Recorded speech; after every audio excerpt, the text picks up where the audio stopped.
Hello everyone, my name is Tamasa Kendrick, and in this presentation I will discuss the do's and don'ts of assessment design along with examples from my own testing experiences and insights from key scholars in the field. Quality assessment relies on valid, reliable, fairness, and clarity.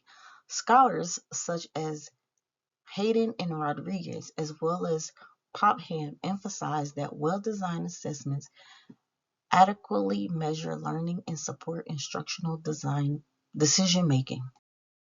One of the most important do's in aligning every test item with the specific learning objective, using clear, consistent word, reduce confusion, and support validation.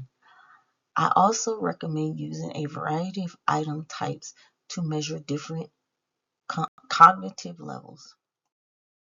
Some important don'ts include avoiding trick questions and overly complex language.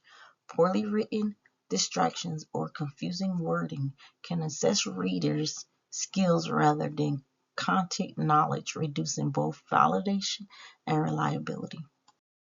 One positive experience I had was a performance based assignment where the rubrics was provided in advance and clearly aligned with the learning outcome.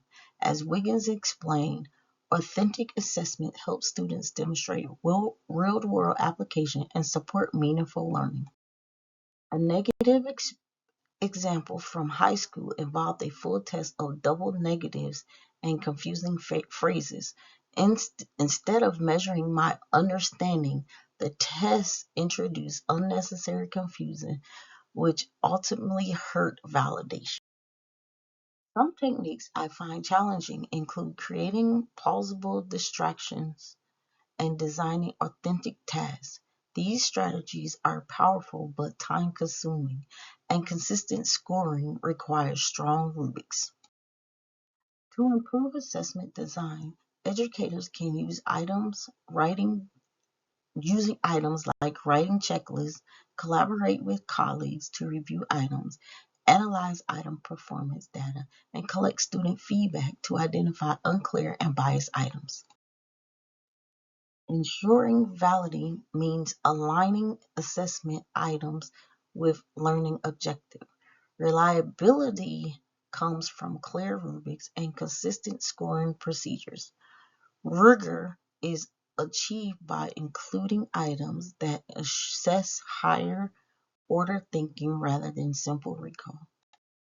In conclusion, well-designed assessments do more than measure learning. They support it.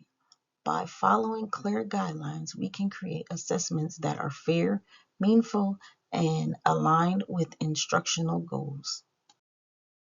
Thank you for listening, and here are the references cited throughout the presentation.